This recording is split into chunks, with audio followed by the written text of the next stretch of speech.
Welcome to the speaker series of the Hoover Institution's project on China's global sharp power. I'm Glenn Tifford, a research fellow at the Hoover Institution, and I co-lead the project along with Larry Diamond. Today we have a timely program. Over the last 40 years, China's economic growth has been spectacular, and private firms have ridden that wave. But often these firms do not look or behave like their counterparts in Western economies, and Xi Jinping's aggressive anti-corruption, anti-monopoly, and data governance initiatives have put many of them in the hot seat. Today's guest offers a thought-provoking take on how leading firms in the world's second-largest economy may play by a very different set of rules that reflect China's distinctive political economy. Professor Meg Rithmire is Associate Professor at Harvard Business School. By training, she is a political scientist, and her teaching and research focus on comparative politics and political economy, especially on China.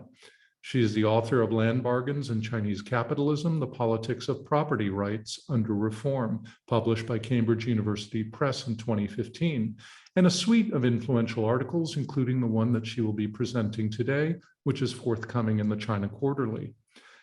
Following Professor Rithmire's presentation, Dr. Carl Walter, a political scientist with a distinguished career as an investment banker in China, will join us as a discussant with a unique insider's perspective. Dr. Walter is the author of Red Capitalism and Inside China Stock Markets, and is the former COO of JP Morgan China and CEO of its banking subsidiary. We'll leave room for audience Q&A at the end of the program. Please submit your questions using the Q&A button at the bottom of your screens. And with that, over to you, Meg. Thank you, Glenn, for inviting me, and thank you especially, Carl, for offering to offer your discussive feedback on the presentation and the paper. As I said earlier, I've been reading his work since I was in graduate school, and so it's a privilege to have feedback on this work. So as Glenn introduced, this paper is forthcoming in the China Quarterly. It's already online now, but hasn't been assigned an issue, so I assume sometime next year, but you can read the final version of it there. That said, it is part of a book in progress, which I'm finishing up ideally in the next couple of months. And so the larger project is very much open for feedback and reaction. So I'm going to enjoy getting your questions and your feedback. So as long as everyone can see my screen okay and see the slides, I will start. So let me start with a quote from Desmond Shum's recent book, Red Roulette, which has received a lot of attention about a month ago. He says, "I came to believe that in China, a long-term business model wouldn't work.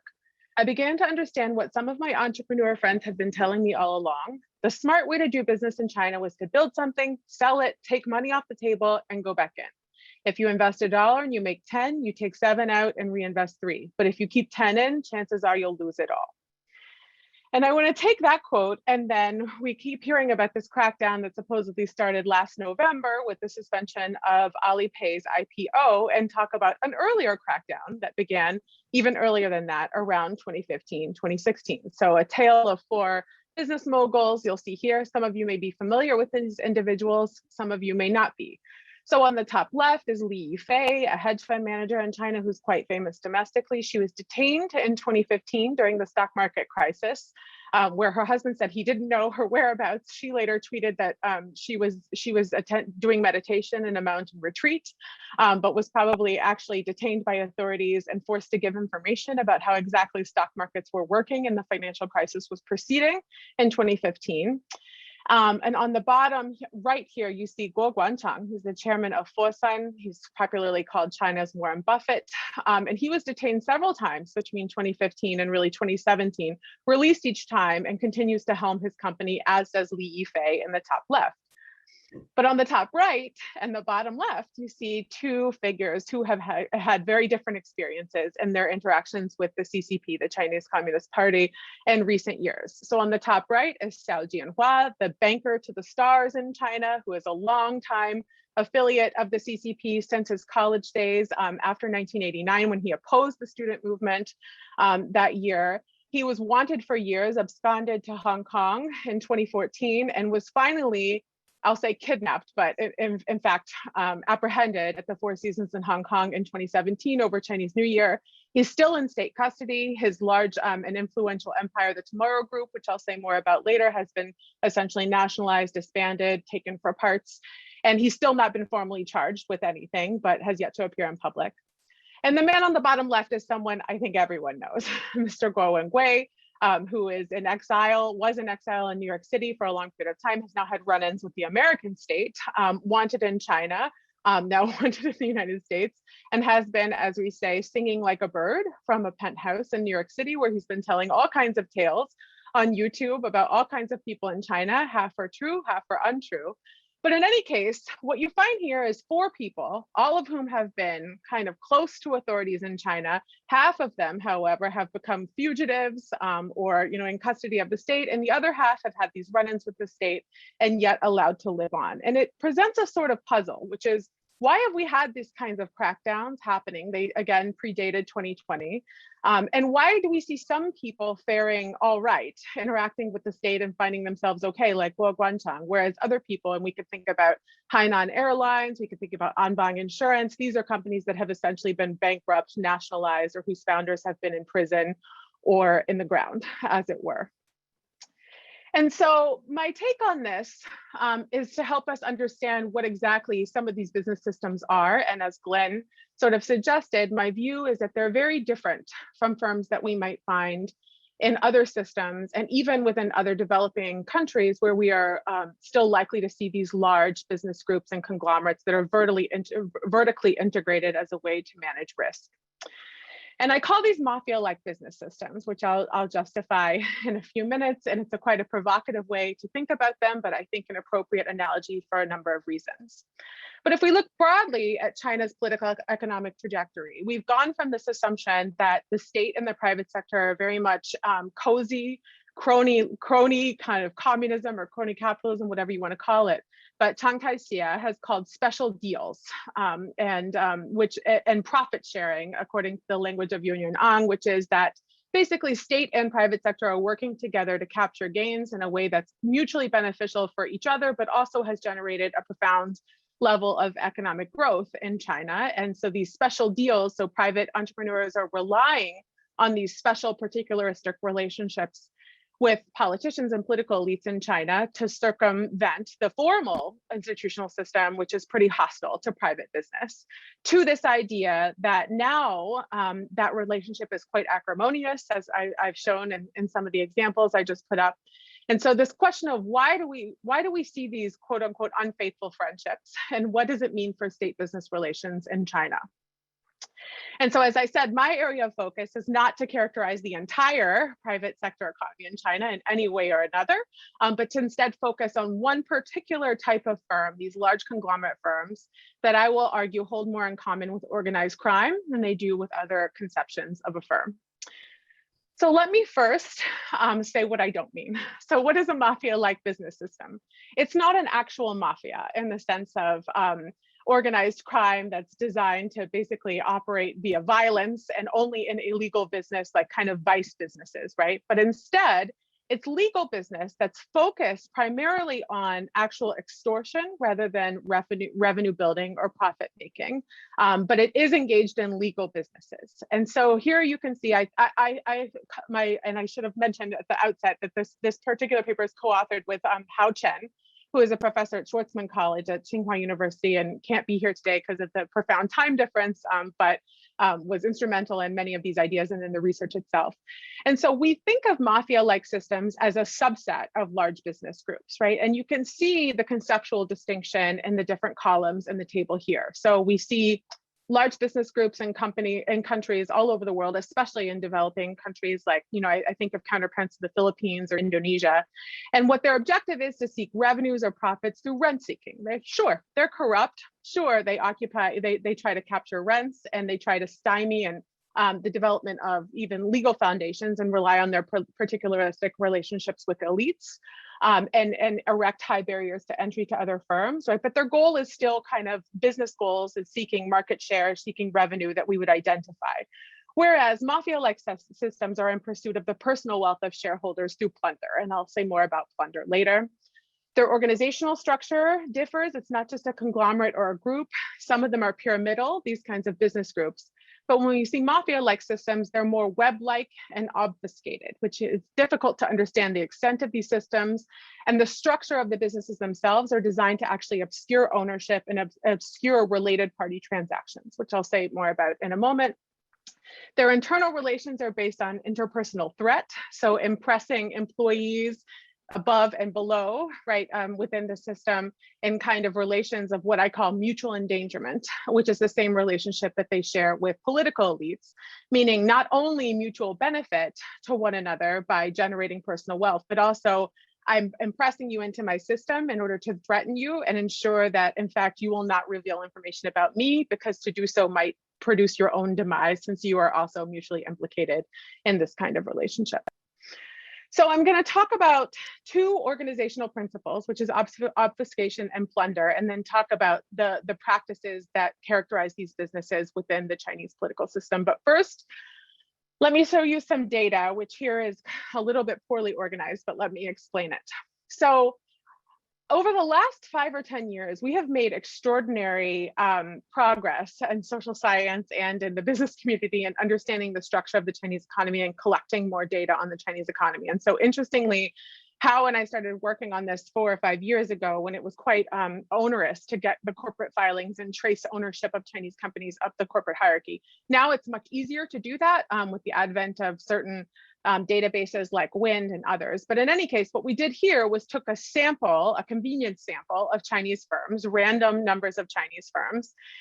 We took about 1,000, and we found about 159 of these companies that were directed by legal persons. So an alternative would be many of them were state-owned enterprises, and so they weren't directed by a legal person. So these are kind of private sector companies that are not owned by the Chinese state. And we tried to collect data and trace their ownership up and down the corporate hierarchy to figure out what the structure of their firms were. And so you can see here in the red, we found the mean, right, of the number of companies directed by the legal person was 42, with a very high standard deviation and a max of 858. And so what that would mean basically is the amount of layers within the company is incredibly high, and the standard deviation being high means that the tail is very long. So you can find this mass amount of companies in China, and many of them have 1 layer, 2 layer, 3 layers, but some of them have dozens of layers, and those are dragging out the numbers quite far on the other end. The bottom table is showing you in our sample of the number of individuals we have of the owners. So those of you who understand the Chinese, the way that the corporate filings are structured in China, this is a far and daibao. So if we take the individuals that own companies from our sample, there's 162 individuals. And the mean number, the average number of companies owned, subsidiaries that they own, is around 30. And then below that, companies in which they're invested as a minority shareholder is around 40, right? But again, we have a very high standard deviation and very high maxes, meaning that most companies look kind of normal by any standards, but then there's a subset of companies that are incredibly layered, right? Quite complex and hierarchical, and some individuals who have very wide and dispersed tentacles throughout the Chinese economy. And those are the firms and individuals that I am interested in here. So what are mafia-like business systems? And let me say 2 dissatisfying things, particularly to the social scientists in the audience, before I go on to characterize them. So one is that, maybe conveniently for me, maybe not, but when I'm defining many of these organizations, that they're designed to obfuscate and to plunder, which means it's very hard to measure them ex ante or design basically characteristics that would allow me to show you exactly what a bright line is between a mafia-like business system and one that's not, right? And so in the paper and in my research, we rely more on ethnographic research and qualitative type research to determine how these companies actually function and thinking of their internal moral economy and internal logic, rather than looking at kind of let's say, observationally manifest business practices that would allow me to draw a bright line between what is a mafia-like business system and what's not. And so the rest of what you'll see is much more about the kind of internal logic and the ethnographic sense of how this works, rather than a kind of traditional data collection and hypothesis testing type exercise that many social scientists are engaged in. So what is plunder? What makes these mafia-like business systems different from business conglomerates that are trying to maximize their own profits or revenues? And my argument is that it's beyond rent-seeking to the theft, really, to the idea of theft of public resources, and especially public resources in the Chinese case. And they're involved in doing this for a number of reasons. And part of what I would like to convince you in the talk is that this is not just a sense of regulatory failure and an incomplete regulation system, but really at its heart, political motives that have to do with how politics is conducted and has been conducted in China that has generated these kinds of incentives. And the first that's important is what in China is called original sin, which is that in the 1970s, 80s, when it was allowed to do private business, that was never a formal legal allowance. There were never formal contractual categories that allowed private business to operate in China. And so it was always an idea of trying to kind of informally operate as a profit-seeking private business without the legal blessing of the state. So many of these companies had uncertainty at their founding. And that profound uncertainty led to what we argue is short time horizons. So the idea that we can't be sure about policy stability within the Chinese system or legal certainty. And so we operate with a 2, a 3, maybe 4-year time horizon of what we can maximize in the short term. You should be thinking back to the Desmond Schoen quote at the beginning, rather than thinking about building a business that might last a generation or longer. And this kind of uncertainty that is fundamental to the foundation of private business in China is replicated, we argue, within the organizational hierarchy, just like the idea of plunder is. What can I take for myself now? And especially once you get some of these firms that start to have as their operational mode, right? So when I think about what kinds of firms we're talking about, especially in the late 1980s and the late 1990s, the privatization of lower levels of the state sector and the kind of release the small and grasp the large. So the privatization of state-owned enterprises. A lot of this was about kind of stealth privatization and getting assets that belong to those firms, critically land assets, real estate, other kinds of things, and really taking those assets and turning them into personal wealth. And once an organization is founded to do that in the 1980s or in the 1990s, then you start to get people participating as employees or managers within that organization that themselves have incentives of what can I personally get as a cut of this while I'm involved in it, rather than building something for the long term. So when you think about the logic of participation in a firm, you know, why, if everyone in my firm and the people at the top are kind of plundering resources for themselves, it's in my interest to plunder resources along the way. So you find a lot of examples of that kind of behavior, a couple of which I list here. So this long-standing practice, which I'm sure Carl has encountered, of the Jieshaoren, the introductory contact. And so in every private sector firm typically has an introduction contact, a person who's powerful who introduces them to a bank in order to get credit. And what they get from this is a cut of the loan. And so everyone sort of has an incentive to blow up the value of the loan or blow up the value of the project in order to get a larger cut of this, which is passed on through the organizational hierarchy. And the other, which I put here, which is actually a quote from someone at China Minsheng Investment Group, a more recent kind of predatory firm, which is to eat meat together, right? To get rich together. We're all going to be able to eat meat here. And so everyone's trying to get their piece of the pie. And so it's really about plunder of resources rather than building long-term business strategies. The second characteristic is, as I said, obfuscation. And so here we see that the connections to political elites and the actual controllers themselves, so who owns the actual business, are buried and hidden. So when I first started doing this research 5 or 6 years ago, really in 2013, 2014, I kept saying to my colleagues in the accounting unit, you know, I'm having a really hard time understanding a lot of Chinese firms. I can't really figure out who owns them. I can't figure out who's on their board. It's very opaque. And now, you know, at that point, it was a kind of new thing to do this kind of research. And now everyone is doing it, so much so that there are businesses that are selling contracts to the US government into libraries at universities saying, I can tell you who the ultimate beneficiaries are of Chinese firms, but they're buried and they're hidden. And so an example here is Tomorrow Group, which purposefully said over and over again, and a lot of its internal interactions, that its goal was to hide and disperse the ownership of assets and its political connections. And of course, you know, many companies do this, right? They have, incorporations and tax havens and things like that, right? What's the difference between this and that, right? Is that really it's about political secrecy as well. Who is tied to whom? And so Here, let me intervene a little bit in the scholarship on this, which there's a huge industry in economics and in political science of trying to show the value of political connections, right? So this firm is connected to this political elite. And when that political elite falls, let me show how much the firm's value actually decreases, right? But here we have this is done secretly, which means it's a lot different. It's hard actually to figure out. If you just look at the board members, you can't necessarily figure out who owns the business or to whom they're connected.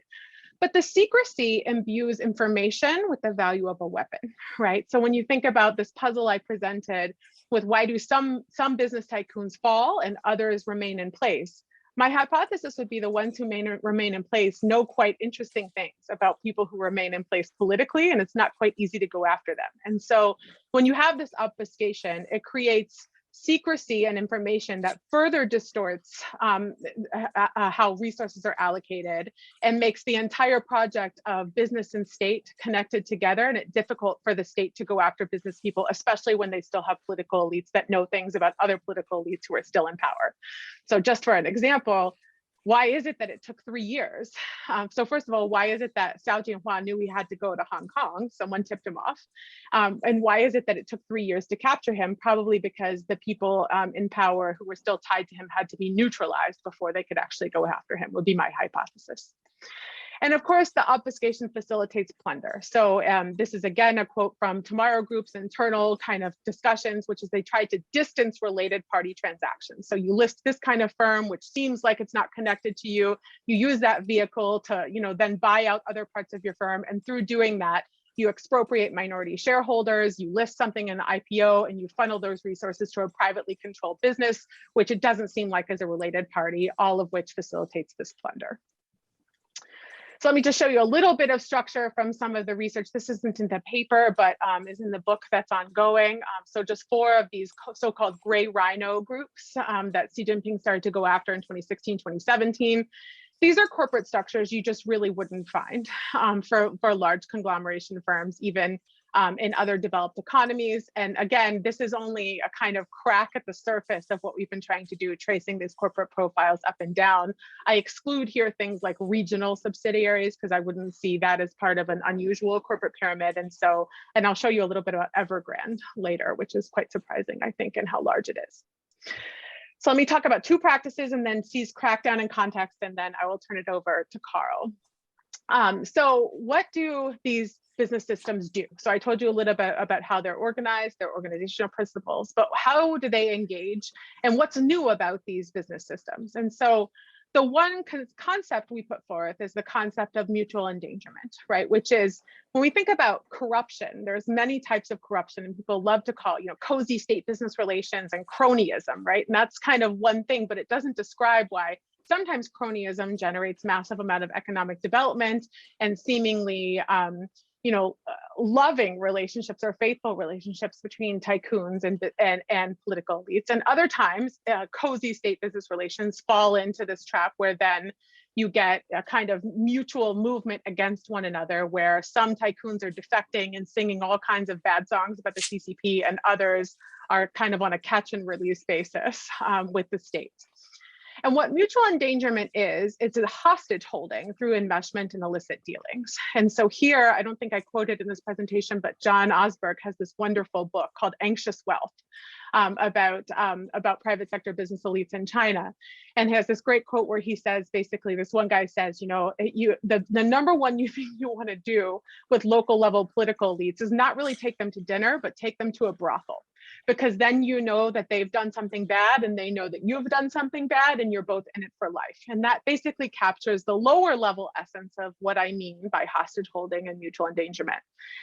Like plunder, within these organizations, it's internally replicated, right? So the first thing that you do if you come on board in a mafia-like organization system is your manager basically enmeshes you in some illicit dealings so that it makes it very hard to leave.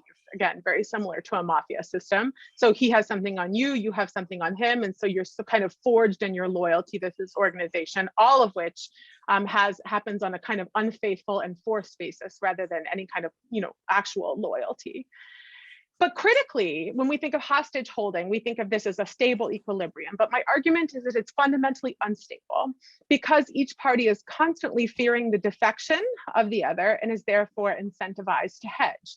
And this is particularly true in relationships between these business systems and political elites, right? So if I have bad information on this member of this faction within the Chinese government, it serves me to collect even more bad information. And since he couldn't go after me, but I'm still worried that he might, I still expatriate my assets or hide other wealth to try and basically have more of an escape route from him because I fear the defection of the other. And then these dynamics tend to be pretty quick to unravel. So once you see something like the introduction of an anti-corruption campaign, how long will it be until my person starts to sing bad songs about me? And then you get all of these incentives to accelerate the expatriation of assets or the theft of resources and more. So the idea of mutual endangerment, I think more than cronyism or corruption or patron-client relations, helps explain why some systems, some of these firms have fallen and others have survived. So I would argue that a firm like Fosun still has prominent connections and important knowledge about people within the Chinese political system who are still there, whereas something like Anbang or H&A does not. It also it helps explain the patterns of overseas investments from mafia firms, which I don't show in this presentation. But one amazing thing about those gray rhino firms that I showed a few minutes ago, and even companies like Evergrande, is that over the last 10 years, we see them purchasing all kinds of real estate, amusement parks, all abroad. And we have this logic of Chinese outward and direct investment going to institutionally poor environments with natural extractive industries, right? But in fact, these companies all go to Western Europe and the United States and Australia because they want their assets beyond the reach of Chinese elites who could take it back. And the Chinese elites are trying to chase what they call state assets that have been expatriated from China. And lastly, these mafia-like business systems exist on the manipulation of the financial system, or specifically looting. And the term looting is a term of art in economics as well as in crime. And I'm thinking of the Akerlof et al. Paper from the early 1990s on bankruptcy for profit. So instead of guns and sportsmen, they use the technology of modern corporate governance and finance to basically invert what we think of as normal business relations. So instead of building a long-term business, you're much more incentivized rationally to develop a massive amount of debt, to basically bankrupt your own business and exploit those gaps within the Chinese system in order to make wealth, generate personal wealth for yourself. So specifically, within the Chinese system, we see the massive development of these systems after 2003 and 2005, the creation of a quote unquote modern financial system, which was governed by the Yihang Sanhui system, so the one bank and 3 regulatory commissions. Excuse me. And the 3 commissions are on the China Securities Commission, the China Banking Regulatory Commission, and China Insurance Regulatory Commission. And one thing that's fascinating, if you look at companies like Tomorrow or Anbang, you find that they have licenses in insurance, licenses in securities, licenses in banking. Those 3 different regulatory bodies weren't necessarily talking to one another, and all quite surprised by the intricacy of these licenses and how they use them to kind of sift assets back and forth and expropriate minority shareholders. Internationally, they've used transfer pricing, overpayment for assets and resources in order to basically turn renminbi into US dollars, as I was told several times. And the interaction with Chinese stock markets and indeed global equity markets has been a game of trying to basically list on IPO as fast as possible to take as much money as possible and turn it into something else. And so one example would be Luckin Coffee, which is very famous, listed on the New York Stock Exchange, immediately was discovered to have been a fraud. It's part of the Shenzhou system. And in fact, this is not the first fraud perpetrated by the Shenzhou system. It's a whole pattern that they've been doing over and over again in sectors that range from car rentals to coffee. And they always blame the COO for basically fraudulently reporting revenues. But meanwhile, the actual owners of the system have already pledged their shares for cash and expatriated those assets. In the interest of time, I'm going to skip a few things. I promised I would show a little bit of data on Evergrande, which has, according to our system, or according to my research, a total of 11 layers of different companies. with 2,939 total subsidiaries, that is companies majority owned by Evergrande. And I think many things that Evergrande has done indeed follow this logic of what is a mafia system. So Xu Jiayin continues to have a personal fortune that is expatriated and beyond the reach of the Chinese authorities. They've engaged in an apparently irrational expansion into electric vehicles, into sports teams in Europe, diversification, and this assumption of excessive risk, indeed bankrupting their own company with the expectation of bailout or the expectation of political demise, both of which kind of give you incentives to make good for now when you have access to the financial system. And they also engaged in pressing employees into lending the company money and engaging in the company's fraudulent and highly risky financial dealings, all of which made it very difficult for employees from Evergrande to get out of the system once they got into it. So let me give a few conclusions for scholars and then say some things that may be more interesting about the long-term trajectory of the Chinese economy.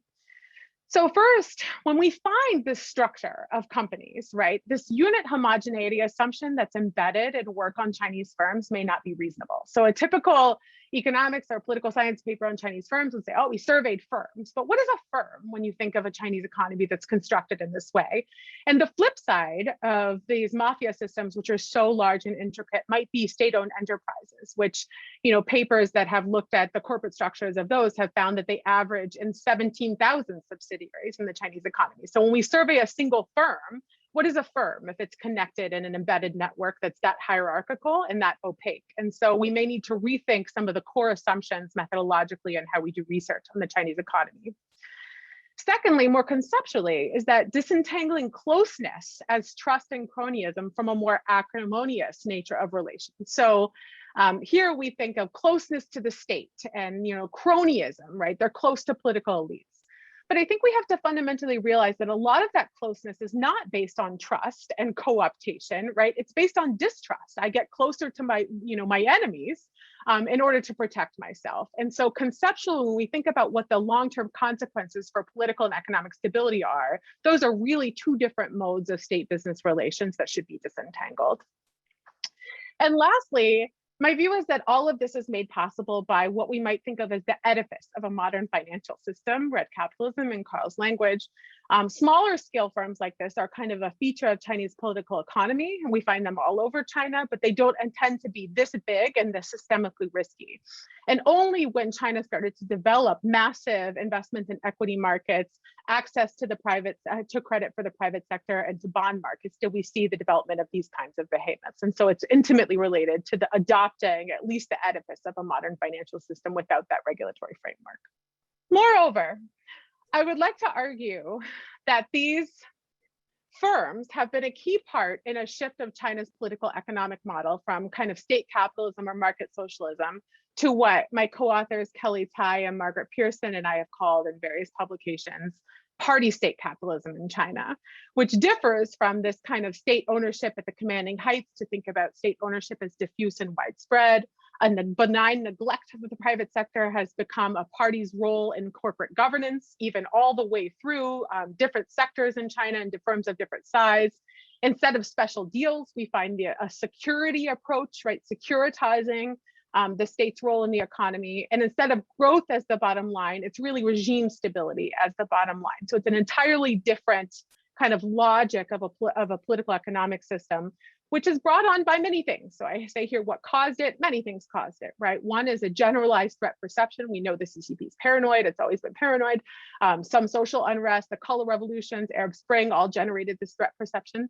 But so too did, as I say at the bottom here, growing distrust of the domestic private sector's alignment with the national interest, the feeling that they're not necessarily working towards what the CCP wants, and economic insecurity, which came kind of from different global sources as well as some domestic ones.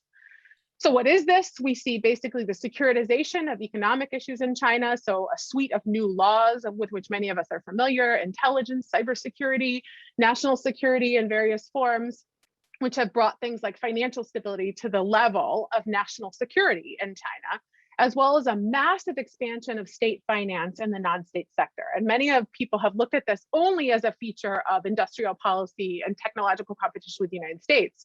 But if you actually look empirically into what kinds of firms the state is holding a stake in, A lot of it, I would argue, has to do with wanting to monitor what's going on in the financial sector, especially after several years of some big surprises in terms of financial risk spots, blind spots, and systemic vulnerability. So this is from an entirely different paper, also with Chen in Studies in Comparative and International Development.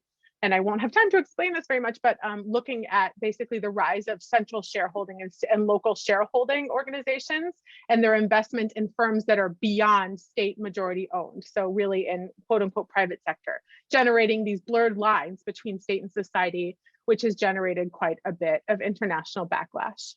So let me conclude with just 2 more slides. So one is thinking a little bit about China, about the CCP caught up in 2 levels of security dilemmas. The first is domestic. And so over the course of the last 10 years, this distrust of the private sector, especially private finance, a distrust of business elites and their effect on the CCP that's evident both in these kind of dramatic moves against business elites, but also the anti-corruption campaign and this fear of foreign dependence, which I would argue is partially legitimate based on some experiences the CCP has had, generating this idea that that the CCP cannot trust domestic business to achieve the goals that would lead the regime to be secure, which led to this kind of party state capitalism and securitization of the economy, which has now generated an international security dilemma. So these legal, financial, and political changes in China make China less trustworthy, make Chinese firms more in bed with the Chinese state, according to international observers, and therefore less safe to be entangled with. And then the US response and others' responses reinforces China's sense of threat, and so on and so on. So in conclusion, let me say a few things and then turn it over to Carl. So first is that my view is what this crackdown is, and I say it's a long crackdown because it didn't just start and it's not yet over. It's a pursuit of discipline, really, rather than ideology. And so, this great debate about, well, is Xi Jinping really a communist or a socialist, or what is he looking for? And my view is that he's really looking for discipline rather than necessarily ideology within the Chinese system. And so he wants business elites, he wants the business actors and political elites following his line and following the party's discipline more than he has any particular ideology about how state and society should look. And it's a reaction, at least in part, to a loss of control, especially in the financial sector, rather than any part of a premeditated strategic plan that was hatched in either 2012 or in 1921, depending on your view of it. And the remedy, right, to all of these problems in China's political economy, we see the party offering itself as a shareholder and a monitor, not necessarily an increased regulatory system, but really the party itself and its various actors will control these business elites from the level of the firm from within. I don't need to work too hard to get you to think about the implications of that, whether or not it will work. And lastly, what this is, and what I think we'll see over a long time, we all have been familiar with this hammer and the dance that we heard about COVID a couple of years ago. So you do a lockdown and then you kind of dance around to try to see how you can have a new normal with the numbers being what they are. And I think the same analogy applies to the CCP and the private sector, which is they're going to be hammers. And then there's the private sector, which is quite savvy at getting around some of these things, and the state, which still wants the private sector to invest. So dancing around one another and then having a hammer again, right? But we should think of this, the critical thing is that it's not like a new system that just gets born, but a dynamic that we can see going back and forth over time. So we shouldn't think of something as static or a new system that doesn't take maintenance, but rather a dance between the private sector and the CCP, which will continue at least for the medium term. So with that, I'll thank you for your attention and let Carl explain how things really work. Wow, I'm very impressed that you're able to talk without drinking a little bit of water. That was quite a presentation, and I don't know how I can respond to so much interesting information and viewpoints. So I just have 4 comments or 4 areas of comment. Should I go ahead, Glenn? Is that what you want? Please do, Carl. Yes. So this is a tremendously interesting paper, and it'll be a fantastic book, I'm sure. I'd be curious to know why you got interested in mafia systems, but let me make 4 points or talk about 4 different things. One is when you talk about how they arise, I think the history on this is pretty clear. Either they came out of the Minihua of the late 90s when Zhurongji got rid of so many SOEs, or it's a consequence of the corporatization that came after the 1997 securities law. That enabled people to turn SOEs into corporations and shareholding corporations. They became commodities. So this kind of technology became local government financial platforms, or they could also become used by private companies or these mafia guys. So I think that's what the history of this thing should be. The second comment in this regard is with regard to the fiscal system. The fiscal system, as you know quite well, penalizes local governments by giving them too many expenditure responsibilities and not enough revenue to do it. So it makes local governments in most of the non-rich parts of the country extremely vulnerable to guys like Evergrande or the people you're talking about, but not just them, to anyone who wants to do business.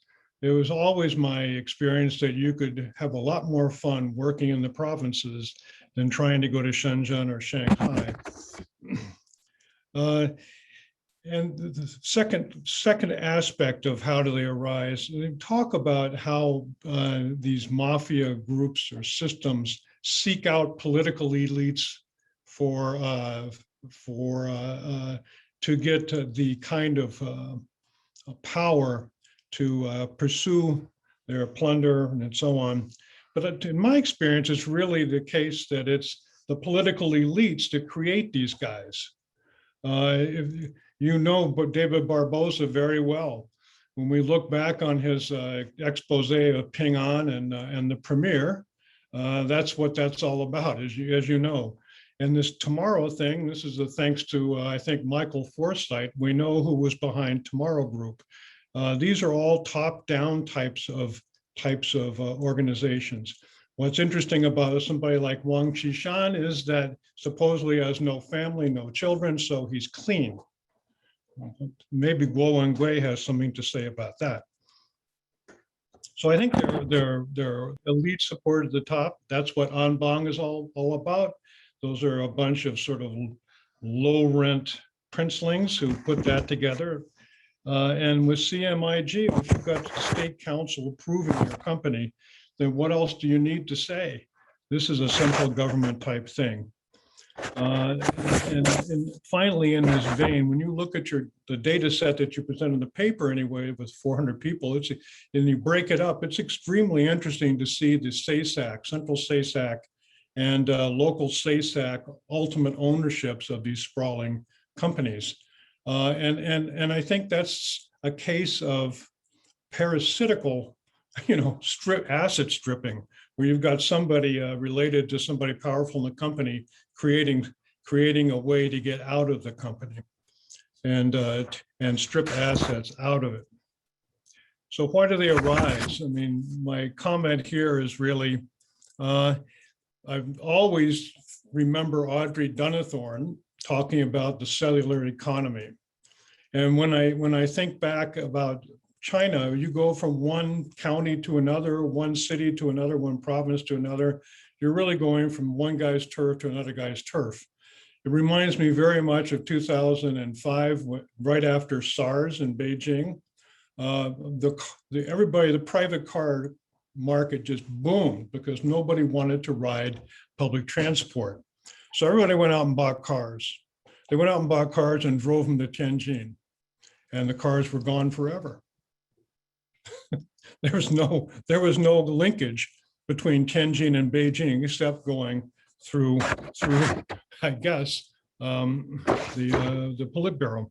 So when you think about why these guys have such sprawling organizations, I think when you're creating a company, you've got to go do business with the people who are in each of these sort of boxes. And it's a way also of getting to have access to banks and trust companies and so on. You might look at Delong, if you remember Delong, it's a while ago, it was China's biggest private group.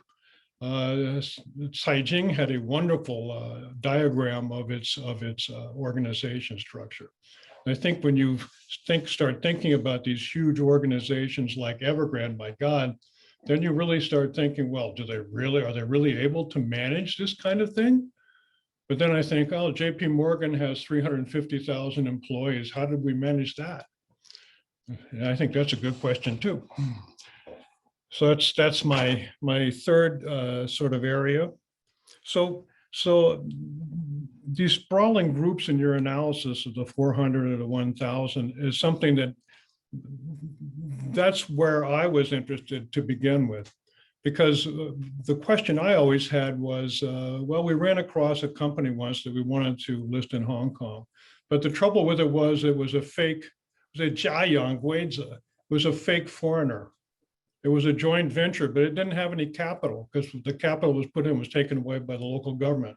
So it looked like a joint venture, but it wasn't. And so that made it extremely hard to figure out how to audit, basically. Anyway, the deal never got done. But there are so many different ways, I think, that your paper suggests that these small or these large, sprawling private companies have of protecting themselves. So to me, it's really a question of it's a strategy paper. How do you protect yourself? One way is to have connections to, the guys up there. Another way is to asset strip SOEs.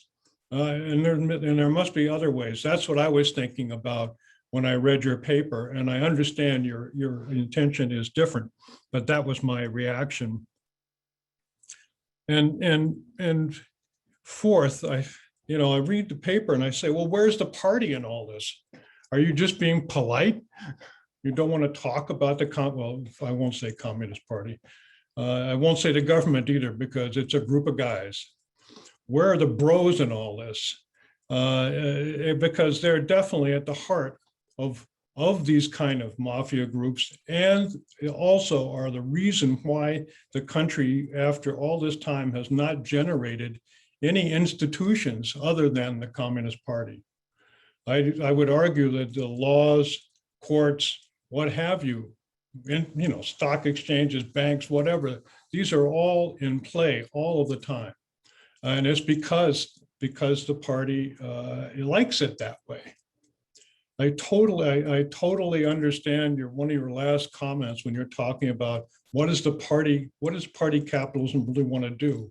It doesn't want to generate profits. It just wants to be able to control the situation. So it's all about keeping things moving and not making waves. I want to explain why I'm so insistent on the party. In 1997, and then I'm going to stop after this so we can do Q&A. In 1997, we had listed the largest SOE in Chongqing, and it was a totally clean deal. I mean, and there was nothing to it. And so we come back after it's all over. It was successful, even though it was bankrupt. My boss says this is the time of red chips and Beijing Enterprise and all this kind of thing. Go back and get the Chongqing red chip. They must have lots of really good enterprises there you can package and list.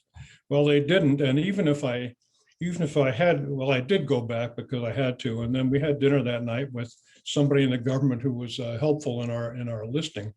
And he got drunk. And he said, you guys, you can't do anything. Everybody's already bought. It was just at the time that Chongqing was turning into a directly administered city. And it was all the people in the government at senior levels were replaced by guys coming down from Beijing. And those guys told people like our friend that unless you're in and you take the money, then you're out. This is go right into your paper, only as the party. So as I was reading your paper, all I could think about was the party. So I think I'm going to end with that, and we can stop here. I really appreciate being asked to participate in this and to talk about your paper, Meg. And thank you so much to Hoover and Glenn. Thank you. Meg, I want to give you an opportunity to respond to Carl's remarks, and then I have a couple questions for you before going to the audience Q&A. There's a lot in there, and I just want to say a couple of things. So thank you for those comments, and I share many of these, many of your reactions. And the book has a longer kind of explanation. But let me just say first on the point of the fiscal relationship. So here I emphasize the financial system. The fiscal system is a huge part of it, right? And especially as the book explains, when there's this shift from tax-based revenue for local governments in 1994, and then you still get local governments who have these expenditure burdens, right? And they have to generate something, and they want to get investment, right, from local businesses. But that investment doesn't have to come from retained earnings like it used to when the private sector was excluded from the financial system. And so then you get this interesting set of relationships, which I think are more parasitic than they are productive, where local governments want investment. They don't care where that investment comes from. If the investment comes from bank loans into enterprises that are investing in something really to get the value of the land or something rather than anything productive, then you get a pretty inefficient economy, right, that allocates resources in a pretty disgusting way. And so that is, I think, the fiscal part of it. The book is really equal parts about the financial and the fiscal system. So I absolutely agree with that. And then just on this issue of what's the role of the party, I'm not really known to be polite, and so politeness was not the reason why, but really to bite off a paper that can take off what it's that can chew what it's biting off, or whatever the right phrase is. But the role of the party here, and this idea that you're expressing, which is, look, many of these firms are doing exactly what SOEs were doing, which is to say, I'm going to use the tools of corporate governance and the tools of an equity market and of a parent, financial system and bond markets, et cetera, to act like a company that has a bottom line, that's a profit or revenue bottom line, but I don't, right? And once you have large SOEs and small SOEs that are doing that, right? I list, oh, sure, yeah, we're going to protect the rights of minority shareholders. I mean, everyone knows what's happening there, which is that the party's in control of the enterprises and it's going to do political things if they need to do it. Then why wouldn't you have a bunch of other firms doing that, right? Listing with no intent of protecting minority shareholders, no intent of actually ceding any kind of appropriate corporate governance role to shareholders, and in fact using this financial system to generate exactly the capital that it wants, and then do with it what they want without accountability to those shareholders. And so as a parent, I learned that my own behavior, right, is mimicked. And so if I want someone to listen to me, I must listen to my children. And I think the same thing happens with economies, right? We're used to thinking in terms of regulation, et cetera, but the norms of how a political economy operates, right? If some set of firms are doing something with impunity, then what's to stop other firms from using those same tools in a way that, Carl suggests that laws and institutions in China mean nothing. And I'm not willing to go absolutely that far, but I think that if there's some subset of firms who are above the law or beyond the reach of the law, or shareholder rights or corporate governance institutions, then how can you apply that law effectively to others? And it turns out you can't. And so I do think that other half of the economy is a huge part of the story of this half of the economy. I just can't take it on in one single paper. But I appreciate that, and I could go on forever. But I'd like to get some questions from the audience and from Glenn. So thanks. Meg, I think we definitely have to have you back on these subjects. But let me ask you: put yourself in Gary Gensler's shoes. What is your guidance here for American regulators and for American investors who are trying to wrap their heads around this beast that you described, which is so unfamiliar to our ordinary frames of reference? And in particular, what are the answers to getting our markets under control here if these creatures, these bizarre firms, mafia-like firms, are listing on our exchanges, where our investors and likely have no idea what they're getting into? So what's your guidance on that? So I mean, I haven't spoken directly to to the SEC about this, or to Gary Gensler, but I think, but I have spoken in the U.S.-China Congressional Commission about it, and I think my most famous and contentious refrain was, actually, our investors are pretty sophisticated. So if you look at especially the institutional investors who are engaged, the QFII institutions in China who have substantial access to A shares in Chinese markets, they're pretty snappy. They know a lot of what's going on. And in fact, they were big winners in the 2015 financial crisis in China. They all had algorithms to price their exit when the bubble got too hot. They know, they can tell you. I mean, the people who really know these companies inside and out are people who have a financial skin in the game, not just tenure skin in the game, right? So people who, want to figure out who exactly owns this company. I mean, look at half of the frauds in, whether in US equity markets or in Chinese equity markets have been exposed by short sellers who are really financially engaged in doing this. And so I wouldn't underestimate. So, there's a big, I've heard a couple of things from American policymakers like, oh, we shouldn't be exposed to these markets at all because, they're so volatile. And, come on, a lot of American capitalists have been involved in volatile markets for much longer than a century at this time, and they know what they're doing. And so I would say, part of that is, let's not pretend like the capitalists are super naive from our side either. That said, I think in a way, having Chinese companies list in the US, does expose them to more corporate accountability and, shareholder rights, upholding than it would in China. And so inviting, companies who do want to, in Yasheng Huang's terms, borrow American institutions to make sure, right, that they are engaged in, corporate governance practices that are right. I don't think that Chinese firms should be banned from doing X, Y, and Z. I don't really see it that way.